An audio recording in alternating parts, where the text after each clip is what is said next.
Inyong mabati karon ang tulumanon, tubig sa kinabuhi.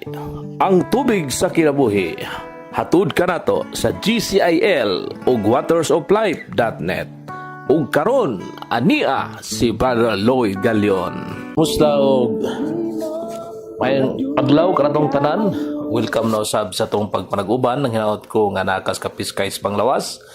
Ug dako akong kalipay nga ikaw nagpadayon sa pagtuyog sa atong pagtuon sa libro sa sulat ni Pablo sa taga-Roma.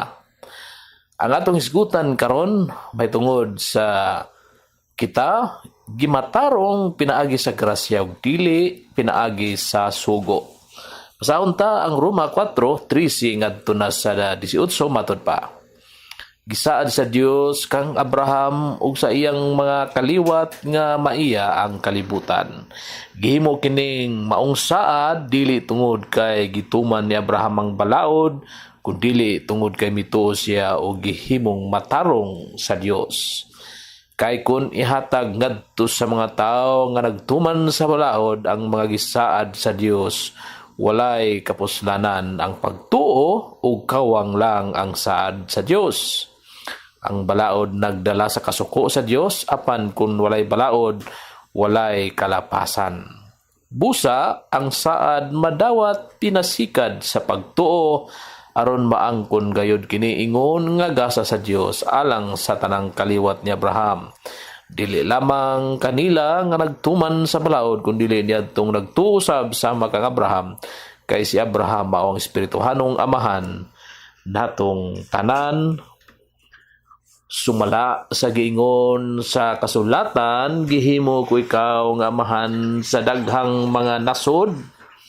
Busa nadawat ni Abraham ang saad at tubangan sa Dios nga gituhuan niya ang Dios nga nagbanhaw sa mga patay ug nagmugna sa tanang mga butang nga wala kaniadto.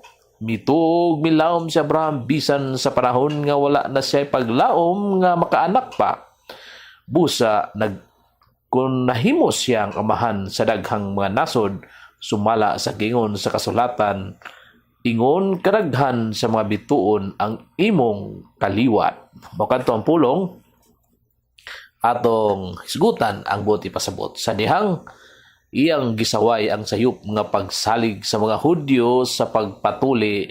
Gibungkag ni Pablo ang ikaduhang suporta sa ilang tumutumong katarong, diin mao ang ilang pagsalig sa balaod.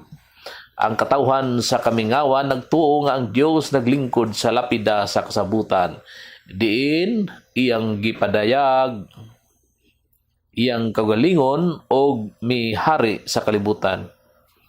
Naglaom sila nga ang Dios magpuyo kanila samtang sila nagpadayon pagsunod sa balaod nga adunay daghang sugo. Apan wala nila na ilang makalilisang nga sala, ni nabati ang dakong gugma sa Dios sa tanang katawhan. Nahimo silang sulugoon sa balaod, ilang kasing-kasing nahimong bato ug sila mga buta nga hambog. Ni usa wala nila nakita ang kasuko sa Dios sa kanila o naila si Kristo nga nagpuyo uban nila. Kalaot sa simbahan o lungsod nga kusog sa pag-obserba sa kustombre, paglikay sa mga gidili o paghukom sa ilang isikatawo kaysa yano nga pagtuo sa buhing Kristo. Siya kinsa luya sa pagtuo mas mayo pa kaysa dili mahigugmaon nga nagsunod sa sugo. Usa ka dakong misteryo nga ang sugo magbunga og kasuko, maghulhog sa tawo nga makalapas og mudalag kinig silot. Mao nga ang maalam nga magtutudlo nagbutang og pipila lang kasugo o kasabutan sa ilang balay o eskwelahan.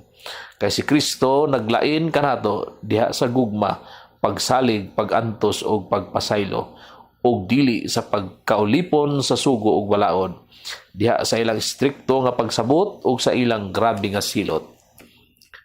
Sa makausa gikumpirma ni Pablo ngadto sa mga Hudyo nga si Abraham gimatarong pinagi sa pagtuo bisan kang balaod ni Moises wala pagihatag. Busa si Abraham nagsalig sa Dios bisan ang sugo wala pa niabot. Ang sugo miabot alang sa paggiya sa mga magtutuo ug pagbungkag sa ilang garbo.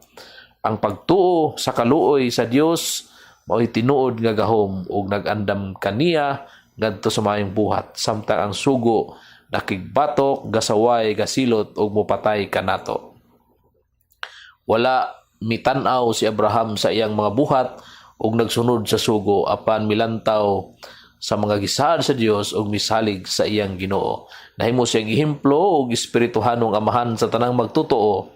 Iyang gituoan ang saad nga pinaagi kaniya ang tanang nasod mabulahan. Bisan wala pa siya anak, daghang nasod ug katawhan ang dadaog ni Abraham pinagi sa iyang pagtuo. Busa gitawag ni Pablo ngadto kaniya ang manununod sa kabilin sa tibuok kalibutan. Sa inig paagi, ang balang espiritu nagpanguna ni Abraham ang yanong tao nga nagpuyo sa kamingawan sa plano pagpanalangin diha ni Kristo. Nagpaduol kanila ngadto sa mga gimatarong pinagi sa pagtuo. Siguro si Abraham labaw sa kadaghanang tao sa daang kasulatan tungod sa iyang dakong pagtuo.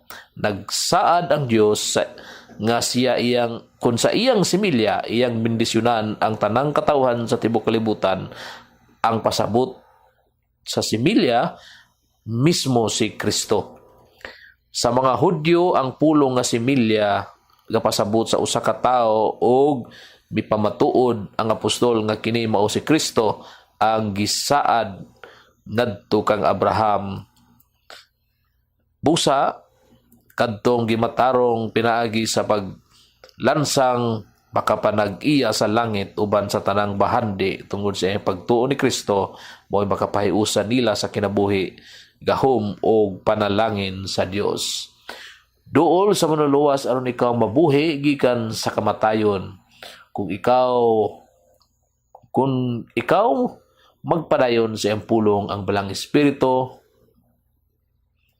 maghimo og bag-ong kinabuhi kanimo sa imong palibot. Kung adunay pagtuo sa saad sa Dios ang inyong simbahan og lungsod, kining pagtuo makalupig sa kamatayon sa sala og magtukod og bag-o nga wala makita sa una. Tungod ang Dios maghimo og magbuhat minagi sa iyang pagtuo ug siya makadungog sa singgit sa imong pagsalig, imong pagdawat sa iyang pulong, makautro kanimo apil ang imong kalibutan. Magampo kita igsoon, o langit nung amahan, among hunahuna, mapigot, mabalaod nun, ug mas muhukom ug musaway sa uban. Paghimo og lawak sa kinatibuk ang pagtuo ug pagsalig ug pinasumbingay nga pagtuo sa among kasing-kasing.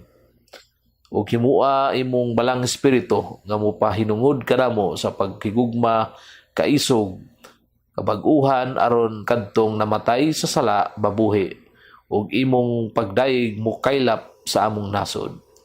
Bugnaa imong pagtuo dinhi kanamo aron imong mabuhat ang pagluwas pinaagi kanamo. Amen. Inyong nabati ang tubig sa kinabuhi. Kung aduna kamoy reaksyon, pangutana ug opinyon, i-text ka na sa 0908-426-7070 o kaha 0906-7909-298. Sa dugang pagtuon o pagpaminaw, adto sa watersoflife.net, i-click ang Cebuano. Daghang salamat sa imong pagpaminaw.